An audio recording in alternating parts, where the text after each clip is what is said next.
Hey, what's going on? Todd Shaw here with another episode of the Sawdust Dude. Today we're doing a little carpentry work. We're out in Southwest Virginia. Beautiful day out here, beautiful skies. Perfect day to work outside. Got a customer that called me with some Masonite or Hardie Board siding problems, and so we came out here to take a look at it. And basically we just have to remove the first course, the beginning run of it all. And so I want to show you today how really it's pretty simple to remove it, and just carry you through some simple steps about how to replace that board and get your house looking good again. So hey, stay tuned and let's get to work. And of course, this might be the problem here, is it's kind of disintegrated, you can see here, and it's cracked. Could be because this you got this cheap silicone here, which is not a good product to use. A lot of moisture is probably getting back here. Once again, this trim board is flush with the Hardie board, so it's allowing water really to get back behind here. And good thing it's properly flashed, but it still kind of turns up, allows water to pool up there. So you can see the problem here, how it's just falling apart. So we have to fix all that. Another crack here. Once again, the trim board is flush with the Hardie board, and it's not caulked, and it's causing this to break apart.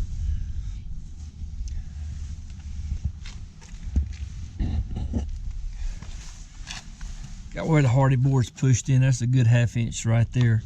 I need to get that line back up for some reason. Whatever's causing that just to bulge out. Okay, replacing this first run, you just come along here, cut the sides, any caulk that might be there.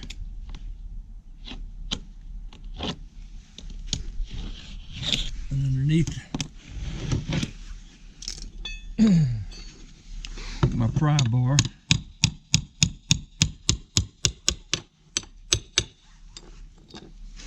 and gently lift that back, take a wedge, stick in there, and just walk down.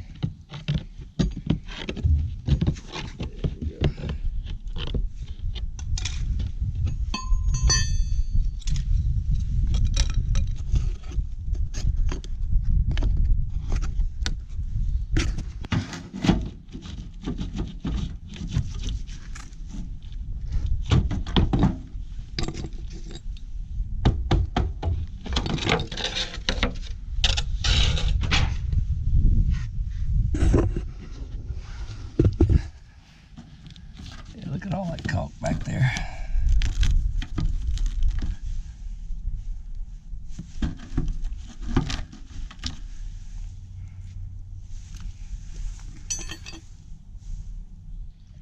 Hey, one of the things when you cut Masonite or cement board or Hardie board, whatever it's called in your area, you also you always want to wear a dust mask, because this stuff does kick up some dust. And if you don't have a real expensive saw with a vacuum system on it, you know, for me, I just do this kind of work every now and then.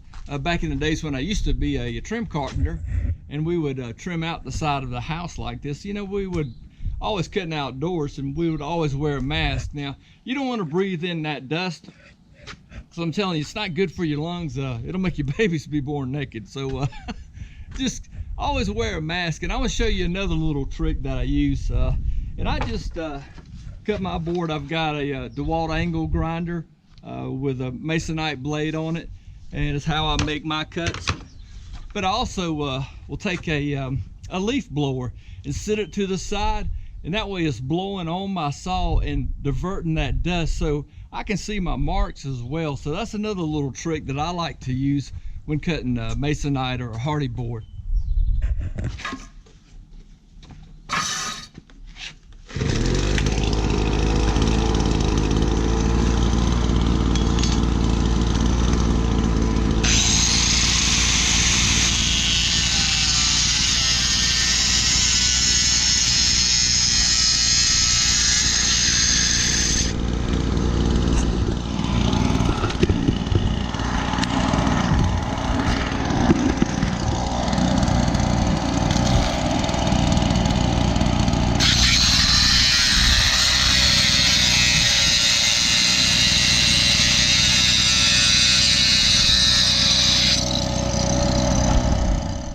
we just need to mark out for a window.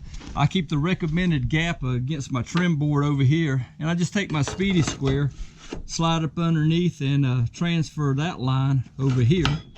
And so I have that mark, and then just repeat the process on this side, making sure all the caulk is away from the window. And so I have that mark there.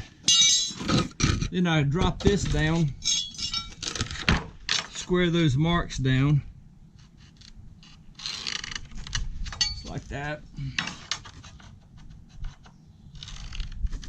Then check my reveal down at the bottom. I want to go all the way towards the bottom of this this trim piece to the bottom there, and that's 3 inches.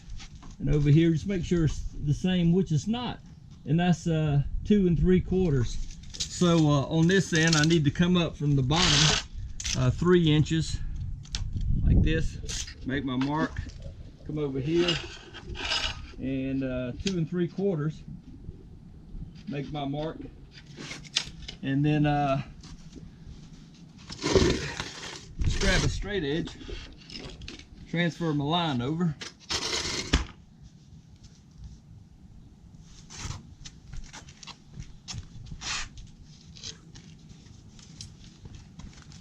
Grab the factory edge of this board and just transfer my line over. And I'm good to go. Now, one of the things that I need to do is, here are my marks that I need to cut out for around the window, but I need a gap.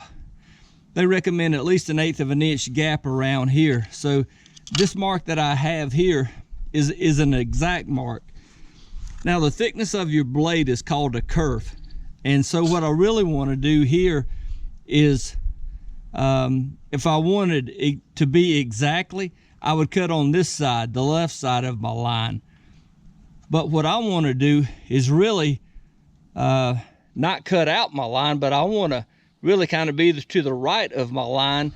And then the kerf of my blade is about a 1/16 of an inch or so, 1/16 to 1/8 of an inch. And so if I cut along here and then on to the right side of the line all the way around, I'll have the proper reveal, and then I'll be able to caulk.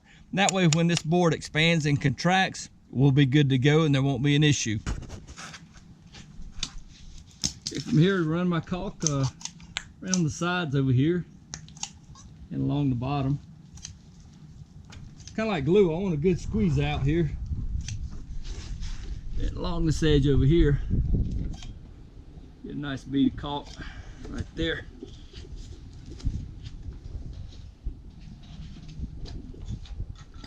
And then my piece is ready to go again. I just do the same process again. This is for keeps this time, so run it up underneath the first board. Drop it down. That's looking good. Yep, pop that in there, good. That looks good. Underneath the window, I'm just going to use some finish nails. Pop that in there.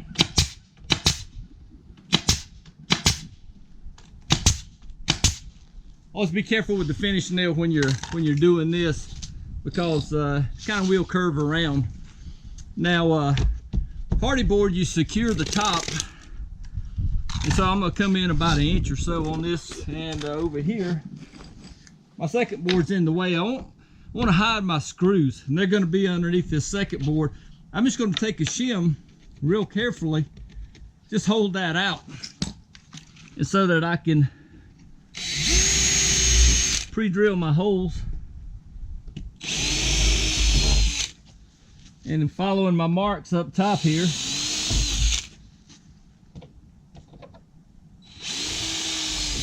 So that everything's looking good, hitting studs and all that other good stuff. Nice and secure. Then I run these screws in.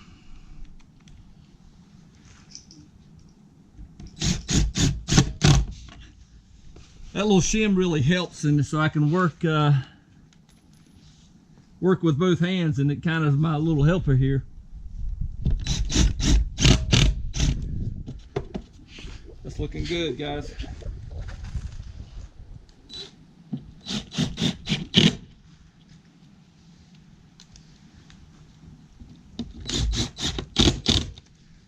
and drop that down.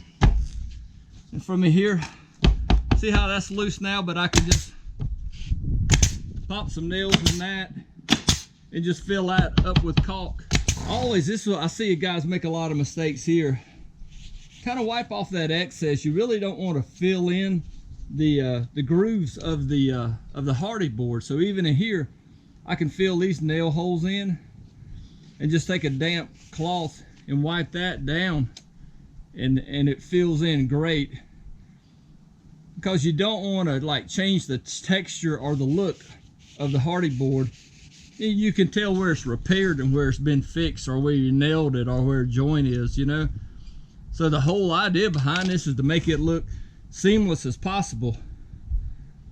You know, a good carpenter can hide his mistakes. So that's one of the things you always want to keep in mind, that when you're looking at it, you know, if your eye picks it up, if you see it with your eye, hey, you got to fix that, man. You know, don't leave it out there. That makes your work look bad. See how much excess? You know, just don't smear that on and leave it. Just take it and wipe off that excess. I don't want a line there, because sometimes it does. You know, you don't mean to squeeze so much out, but you know, sometimes it just kind of rolls out the gun, and you don't really like, uh-oh. I just wipe that down. And on this cream color Hardie board, you know, if I use an almond color caulk, I mean, it almost dries perfectly. I mean, to where it matches. So, and guys, I mean, look, we're good to go. Awesome job. We did it. Just look at the finished product. You know, it's looking good. Make sure you do a good job around the outlets, cutting around the windows. Make sure you leave a little, the Hardie board recommends that an 1/8 inch gap between the joints. And so we just caulk those up real well. Always use, when you're caulking your work, always use a real high quality caulk. Sherwin-Williams has a real good caulk that stretches, it expands and contracts with the product, or with the Masonite or Hardie board. So make sure you always use a real good caulk. Well, all we have to do now is go to Sherwin-Williams, have them match up our paint color, and then we can apply it to the house, and we're good to go. So customer's real happy. It's another payday for for the Sawdust Dude, and that's always a good thing. So hope you enjoyed today's episode. Thanks for checking us out. Tell your friends about the Sawdust Dude, and make sure you hit that subscribe button down at the bottom. Hey, thanks again for joining us at the Sawdust Dude. I'll see you real soon.